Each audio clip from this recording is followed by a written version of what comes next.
Inilah Injil suci menurut Markus. Dimuliakanlah Tuhan. Pada suatu hari, Yesus naik ke atas bukit.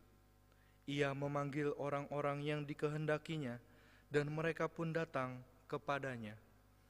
Ia menetapkan 12 orang untuk menyertai dia, dan untuk diutusnya memberitakan Injil, dan untuk menerima dari dia kuasa mengusir setan. Ke-12 orang yang ditetapkannya itu ialah Simon yang diberinya nama Petrus, Yakobus anak Zebedeus, dan Yohanes saudaranya. Yang keduanya ia beri nama Boanerges, yang berarti anak-anak guru.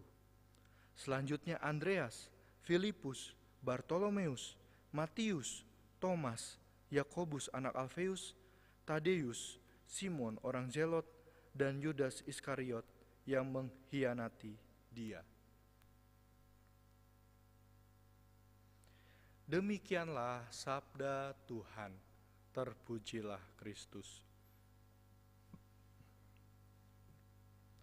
Saudara-saudari yang terkasih, hari ini Yesus memanggil ke-12 murid. Yesus memilih ke-12 orang yang dalam tanda kutip menjadi tim suksesnya, menjadi tim dalam karya pelayanan Yesus. Apakah Yesus memiliki kriteria tertentu terhadap para murid?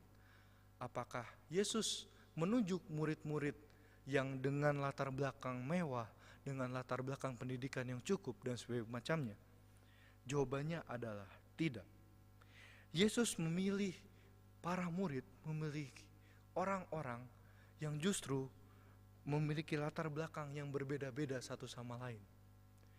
Ada yang dari nelayan, ada yang dari bagian pemerintahan, ada yang orang pintar dan sebagainya macam, ada yang bersaudara. Itu menunjukkan bahwa dalam tim Yesus sendiri, tim intinya Yesus sendiri, terjadi pluralitas, terjadi keanekaragaman di dalamnya. Yesus tidak menetapkan, tidak memilih orang-orang yang pandai saja, memilih orang-orang yang kaya saja, tidak. Tapi semuanya Yesus pilih. Hal ini menunjukkan bagi kita bahwa kita semua tidak ada yang dibedakan, tidak ada yang dipilih kasihkan oleh Yesus. Kita semua adalah sama di mata Yesus.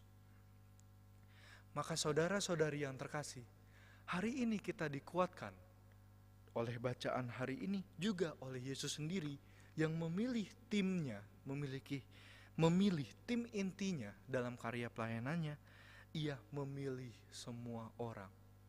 Meskipun yang tertunjuk adalah 12 orang nama ini, tetapi Yesus dengan memilih ke-12 rasul dengan latar belakang yang berbeda-beda, itu menunjukkan bahwa Yesus menganggap kita semua adalah sama. Yesus mengumpulkan semua orang yang berbeda-beda itu menjadi satu kekuatan, menjadi satu tim yang kuat, yang itulah disebut nantinya menjadi para rasul. Kita yang juga menjadi murid Kristus, yang merasa diri beriman kepada Yesus, yang ingin menjadi pengikut Kristus, kita belajar pada hari ini bahwa kita pun dipilih oleh Allah. Anda sekalian, saudara-saudari yang terkasih, kita patut bersyukur bahwa kita juga dipilih oleh Allah, dipanggil oleh Allah untuk mewartakan karya keselamatan di dunia. Kepada siapa warta keselamatan itu diberikan? Kepada diri kita sendiri, keluarga kita, teman-teman kita, saudara-saudara kita, orang lain, dan juga kepada Allah kita sendiri. Maka kita pun turut dipilih oleh Tuhan pada hari ini menjadi muridnya. Tuhan memilih kita, menyatukan kita sedalam satu persekutuan yang disebut gereja. Gereja Katolik yang kudus dalam persekutuan para kudus.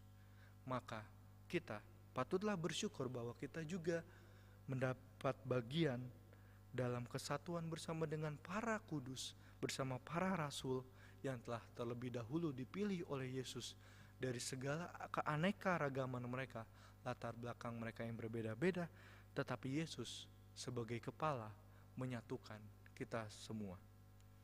Marilah kita hening sejenak.